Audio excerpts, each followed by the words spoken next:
Okay. All right. Well, hello, everyone. My name is Will, and today we're going to be doing a workshop on how to best access online learning in a way that works for you, and looking at perspectives on tips and best practices. I'm going to be recording this session. I did my best to pick a time where it didn't conflict with courses in the School of Public Health and their departments. And so this will be recorded and will be captioned and shared later after the workshop is ended. Great. So about me, I did my education at UW in my undergrad in public health, and I'm now a second-year MPH student in epidemiology. The experiences I bring as a TA in this is that I was a peer writer in the Odegaard Research and Writing Center. In between my undergrad and graduate school, I worked in nonprofit and youth leadership development and supportive housing. In my first year as an MPH student, I was a teaching assistant for a year in one of the core public health courses for undergraduates, and really had experience in both in-classroom instruction and the remote learning later this year. I'm now a technical support TA in the SPH office of the Dean. I'm also a practicum student right now with Public Health Seattle King County, working on COVID-19 community engagement. So in interest of time, I'm going to skip over this kind of brief icebreaker and just talk about normalizing student experiences this year. In student surveys from last spring quarter, there were many common barriers to learning environment that I'm sure, including me, many of us experienced.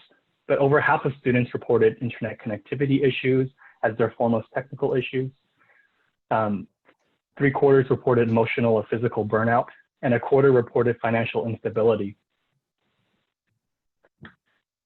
These were also some approaches that were suggested by students about how to best adapt to remote learning settings and what instructors can do, including setting clear expectations from the start, increasing time for student discussion and synchronous interactions, chunking the course content into more manageable pieces so that there are clear benchmarks for success in each course, sharing class materials and recording asynchronously, and better organizations and low frequent assessments. And all of these are important, and it's also important to also keep that students themselves can take some steps to making sure they are able to access the teaching platforms that these courses are on successfully and consistently through the quarter. And so that's what I'm trying to share with you all today. I'll start by saying this is not business as usual. I took the following slides from Vern Harner from the School of Social Work and their slides on accessibility-centered online teaching.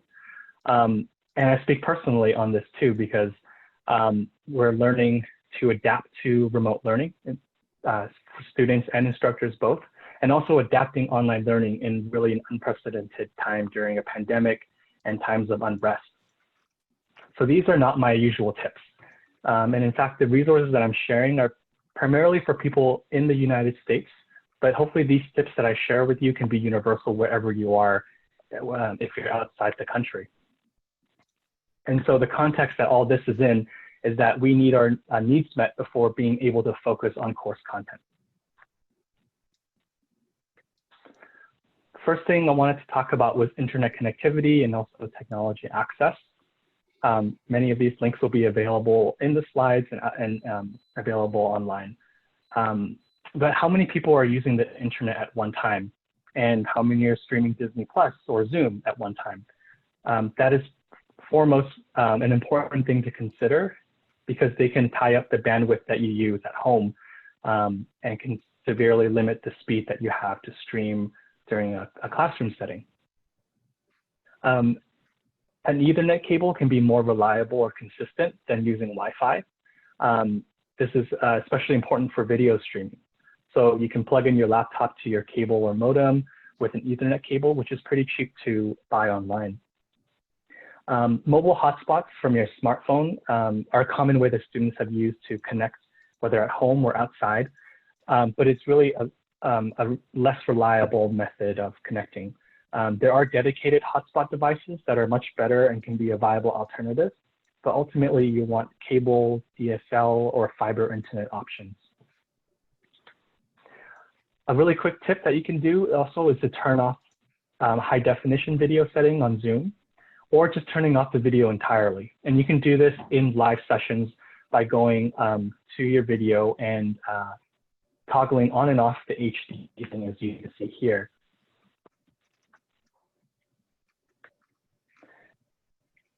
Here are some other ways to improve your performance is simply by rebooting your computer, rebooting your router, and it's just good practice to reboot at the end of the day. Office programs like Word, editing, or data analysis software can eat up your computer's memory in the background even after closing them. You can also check your internet speed by going to speedtest.net. There are also other websites that do this, but generally you're aiming for 10 megabits per second download speed, which is any sort of data you're using to stream or to surf the internet. And this is a bare minimum. So it's important to keep that in mind, checking your internet speed before you log into a Zoom session, before you're about to enter a classroom. But there can be also some hardware approaches that you can take too. And being able to check your modem and router against the ISP plan or your internet service plan, sometimes you can find a bottleneck in your maximum internet speed. So for example, you may have just upgraded your internet plan to 500 megabits per second, but you find out that you have an old modem router that caps the speed at 100.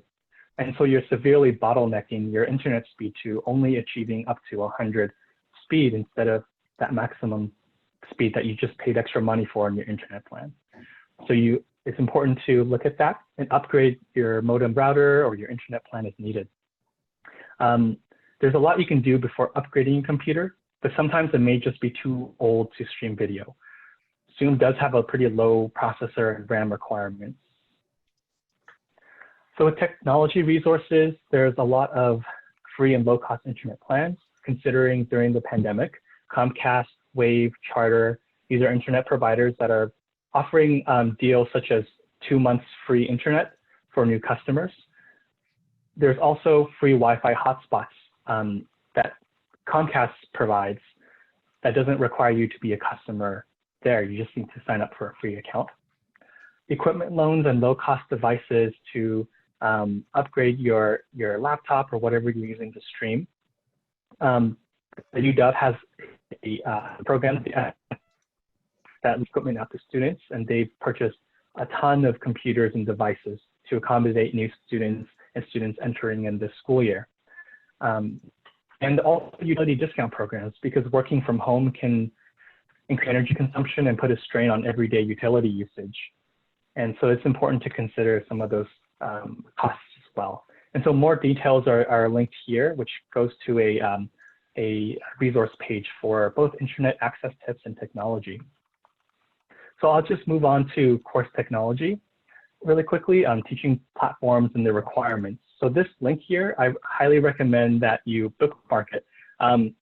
This dashboard, when you go on the website, actually compares your computer to minimum requirements for each teaching platform, whether that's Canvas, Media AMP for media player watching lectures, Panopto for watching recordings, and Zoom, of course.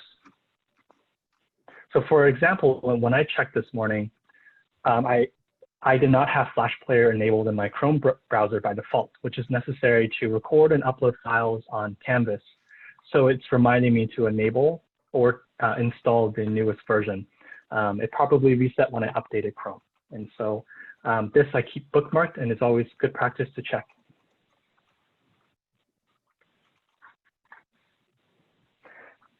To touch on Canvas and Zoom very quickly, by now, many of you are already familiar with Canvas, having gone through the first week of school. And so there are many resources out there that you can check out. But one particular thing I'll just focus on is communication. It's good practice to turn on Canvas notifications to make sure that you're receiving alerts and get up-to-date materials. And you can push all these notifications to your email as well. So for example, these are the to-do assignments that I'm getting on my notifications, as well as upcoming classroom sessions. So by clicking on your profile picture, you can go to notification settings. From there, you get a dashboard looking at all your course activities and notification preferences. It'll push notifications to your email at intervals of your choice. So announcement, notifying me right away, that's recommended. I have weekly summaries for due dates and grading, but you can customize this to the way that best fits your needs. There's an entire Canvas website with resources on how to navigate these because each Canvas site can look very different for each course. And so it is linked here. Zoom, I will assume that everyone has used Zoom because you are logging in to look at this whether now or on the recording. But we do have a UW Zoom Pro account that's automatically available for all students. So it provides all these functions listed below here, and especially being able to host meetings that is unlimited in duration with up to 300 participants. What I mostly want to touch upon is getting familiar with Zoom by test running before you enter in a new classroom setting or a new meeting. It's important to check your internet speed to make sure you can handle that video streaming. Otherwise, you can turn it off entirely. Right now, I have my audio connected through my phone. And so what that means is even if my internet crashes, it'll prevent at least my voice from dropping out. And so it can be good practice to, if you have a smartphone or just a phone, you can set up audio through your phone rather than just the internet. The Zoom Help Center is my friend, hopefully your friend, for troubleshooting any needs that you have. It's a great forum for any sort of issues or settings you have questions about. And again, more info and topics about Zoom is available below. So I have about a few minutes left, and I will have someone from Disability Resources for Students, DRS, come and talk a little bit about an overview of accommodations. And so I will just kind of skip over here and leave this up here. I'm actually kind of testing out for the first time Poll Everywhere. And I will leave this active and show responses. And if you want to, the instructions are here to join by text and join by web. And the question is, in 1 or 2 words, what is the most prevalent barrier to your online learning? And it's going to create a word cloud. So I will, for the purpose of this recording, keep it up. You can see what other students are asking. It will be helpful for me too as I learn about what you as students are experiencing. And so I will leave that up here for you to put. And then for now, I'm going to pause the recording and for us to take a quick 5-minute break and come back for the presentation from Meghan on DRS.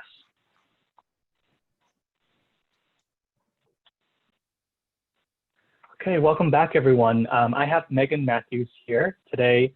She is the Senior Access Coordinator for Health Sciences with the Disability Resource for Students, DRS. And so she's giving a brief overview of accommodations through and how to get connected with the DRS office. I'll let Meghan share her screen. Great, thank you. Give me just one moment. I'll pull this open. Okay, let's do this. All right, so hello everyone. It's weird to not be able to see you all in person, but I've been doing a bunch of these and I think people have found them helpful. So if you have other questions, please reach out to me. But like you said, I'm Meghan Matthews. I'm a Senior Access Coordinator in Disability Resources for Students. On campus, we're located in the lower, we call it the garden level of Mary Gates Hall, AKA the basement. So that's where our physical office is. If you ever, when we're back in person, that's where you can come see us. Right now, though, we are remote. So we're doing all of our services through Zoom and phone calls, but someone's always manning the desk and the email, so you can always call in or email if you need anything. But today I just want to talk with you a little bit about who our office is, what we do, why we exist, so that if you ever find yourself in need of our services, you know how to get connected, or can even share this information with friends or those in your community who might find it helpful. So in terms of why we exist, so our responsibility is to ensure that there's access and inclusion for all students on the Seattle campus. And that's not just undergrad students, it's graduate, it's professional, evening degree, access program. If you're a matriculated student, we serve you. We exist because we have a legal duty to make sure students with disabilities have the access that they need. So some of you may have heard of Section 504 as it relates to higher education, and that's where it talks about we are responsible for making sure that qualified students are given academic adjustments, auxiliary aids, or services that give them an equal opportunity to participate. And I'll go over what some of those things are later in the presentation. But that's part of 504 as it relates to higher education. And then the ADA law, American with Disabilities Act, is really just talking about how individuals with disabilities must have access to all university programs, services, and activities and not be subjected to discrimination. So while our office does exist more so for classroom accommodations or academic accommodations and housing, there are other accommodations you can get on campus as it relates to programs and anything that the institution's being putting on for students. So what does accessibility mean? You've maybe heard that word before. Accessible means that individuals with disabilities are able to acquire the same information, engage in the same way, and enjoy the same services within the same time frame as those without individuals. So it shouldn't be harder or more difficult or take longer for a student who has a disability to have access to the same opportunities. And so we are here to help provide an equivalent opportunity for students to have the same access and experiences as those without them. So what's a disability? A lot of times we think about disabilities and we think about things we can see. But the reality is 90% of the students we serve in our office have invisible disabilities, so you wouldn't know that they even had a disability by looking at them. And a disability means any physical or mental impairment that substantially limits one or more life activities. So that could be things like eating, sleeping, learning, taking care of oneself, walking somewhere. Any of those things that are impacted, it means that you can have accommodations to help get you that access. And we all know that disabilities can be permanent or temporary. Any one of us could become disabled tomorrow. We could get in an accident. We could break something. So we serve students who both need more long-term accommodations and support, and those who might have just sprained their ankle and can't get to class now and need help with those things. Oftentimes we're seeing with students, they don't know even what counts as a disability. They don't realize that a psychological impairment or a chronic health condition or treatment that they're receiving and having a bad reaction to can count as a disability. So if you're ever wondering if you might qualify as someone with a disability or could receive services, reach out to us and we're happy to do consultations at any time. In terms of demographics, so on a campus like UW, we serve almost 4,000 students, which may seem like a lot, but that's really only 9% of the student body. So we still have a little bit of growth to do, but we do serve almost 5,000 students across all three UW campuses. 28% are graduate and professional students, 72% are undergrads, and 30% are transfer students. In terms of demographics, Caucasians are our biggest one that we serve, 13% multi-ethnic, 11% Asian, 10% Hispanic. So we are missing groups of students, and I think a lot of this could be upbringing, services you've received in the past, cultural expectations. So we do our best to try to get the word out so that students know that we exist and what we offer. In terms of the disabilities that we see in our office, 22% mental health, 21% learning disabilities, and 17% chronic health. So all three of those are things you can't see. So those are some of the disabilities we serve. And then 30% of our students have more than one disability. So they may have a chronic health condition and anxiety. A lot of things play off of each other and impact how a student can experience the campus and their living situation. In terms of disabilities in higher education, it's showing across the country that more and more students are reaching out for services. 19% is the average across the country. We're only at 9%, so we have a little bit of some work to do on that. But I think more students are reaching out because this is a generation of students who have always known what it's like to have accommodations or to know what their diagnosis is, to have parents or family who are advocating on their behalf. Also, advancements in medicines, technology are now making environments for students who may never have thought they could come to college before. So we're seeing more growth in that, which is really great. I also think society's evolution and the social construct of disability is starting to change and become more normalized, which I think is giving more students, taking some of the fear and the pressure and the stigma away from being able to advocate for themselves. Like I said, we serve an equal number of students with learning disabilities as we do with mental health. Over the last 5 years, we've grown in over 2,000 students. So that's a huge growth. And I think we're just going to continue to grow. And our partnership that we have with different programs and departments is key for making sure that these accommodations are being implemented well. How we deliver content is also changing, as you all probably learned in your presentation today. How do we make things accessible for all students, not just students with disabilities, to make it more universally designed to create better access? I think we're seeing classrooms change, internships, and different ways of learning and engaging. That's then causing us to have to think more critically about how do we give access to this one student who has maybe low vision. Like, what does it look like for them to engage in all of these parts of a classroom? So we're also rapidly changing and growing to meet those needs as well. So in terms of services that we offer, you may wonder, what does DRS do? So the large part of what we do is the interactive process of meeting with students one-on-one and establishing what accommodations they need for the classroom or living environment. So depending on your major, you're assigned a specific coordinator who will walk with you through the whole process and then continue being available for you as you go through each quarter and are in new environments. We do direct access support, so if you have an emergent or short-term disability, we can push you through the system quicker to get you services. We have a testing center, we do classroom relocations, we do furniture requests, note-taking services, and then a large part is consulting with faculty as well on how to implement these accommodations for students in a consistent and respectful way. In terms of our staffing, I always like to briefly go over that we have a staff team of about 12 full-time staff and then 30 plus student employees. So at any time you could be contacted by a different person in our office based upon your accommodation and what you need. So we have Audium, who's our director, Jack's our assistant director, and then I'm the senior access coordinator. So I oversee all students in health sciences and also help oversee some of the academic coordinators. And then, like I said, this is more about what our staffing is. So we have an access and technology team that does a lot of like speech to text and converting materials for students who maybe can't access it in the same way. And then classroom services with testing and relocations and furniture, all of those things. And then this is schools broken down by coordinators. So I recognize if you're in public health, I'd be your coordinator, but if you ever have friends or you switch majors or anything like that, we have a person who's assigned to each to give you more continuity of care and consistency. And then Brad and Monique are the two people who do emergent short term. So if you ever find yourself in a position where you need services right away, we have people to serve you.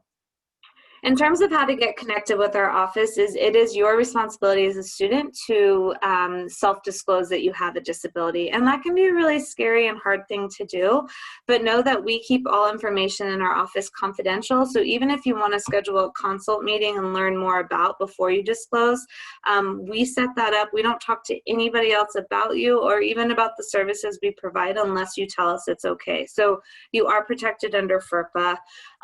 You get connected to our office by completing an application and then submitting documentation that supports that. If you have questions about documentation, we have all of the guidelines available on our website, and we're also here to walk you through that. From there, you get set up with an access coordinator. You do a one-on-one meeting to learn more about the barriers and where you're struggling, and then we put together a plan that's individual to you. And from there, you request those accommodations on a quarterly basis, and we work with you to help advocate for yourself, to have those hard conversations with faculty if things aren't going well, and to make sure that your privacy is also respected.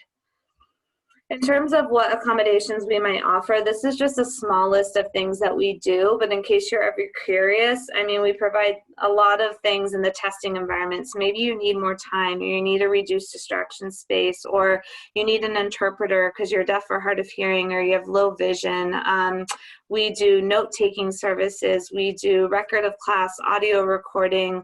We do priority registration and reduced credit load if you can't take a full course load. So you can look on our website and learn about all the accommodations we offer. Each one is going to be specific to who you are, what your disability is, and where the barriers are, but we come up with a plan together of what will work for you.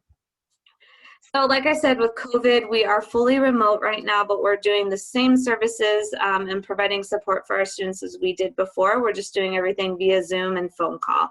So you can reach out to us at any time to get support with that. We've also created a link on our main webpage that talks about what does it look like to get accommodations in a remote environment. It does look different than in person, but a lot of things are still looking very similar too.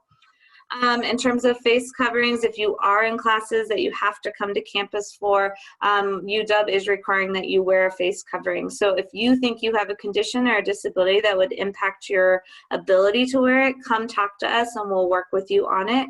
The Environmental Health and Safety website is also another great resource for students, faculty, and staff to research on like what that looks like and what are some of the policies with that.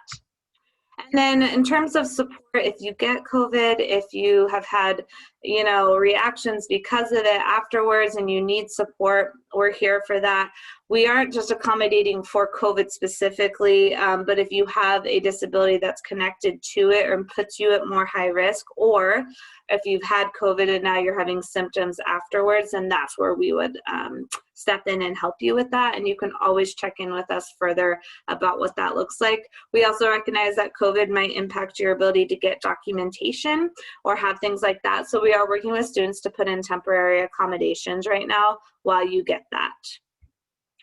So here's my information. I kind of went through things really fast, but like I said, at any time you can reach out to me. I'm happy to do consults.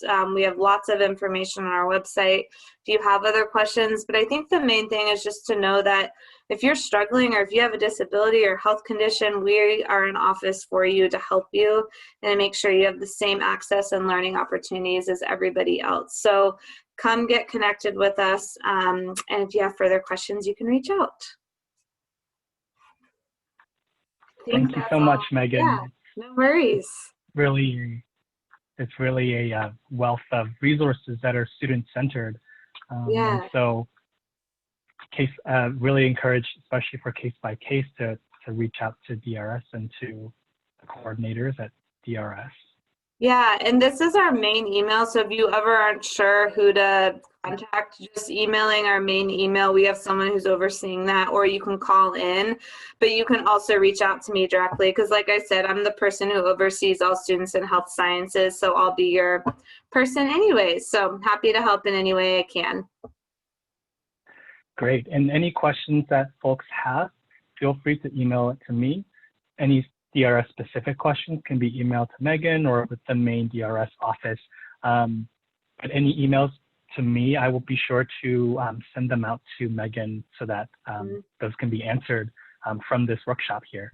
And so that is the end of our workshop. I do want to just share this poll everywhere and encourage people watching the recording on their own time to, in 1 or 2 words, think about what is the most prevalent barrier to your online learning, and I'll be creating a word cloud here. And so by going to polleverywhere.com and entering this or joining by text, I'm hoping to create something like this so that I can have a better idea and the school can have a better idea as well.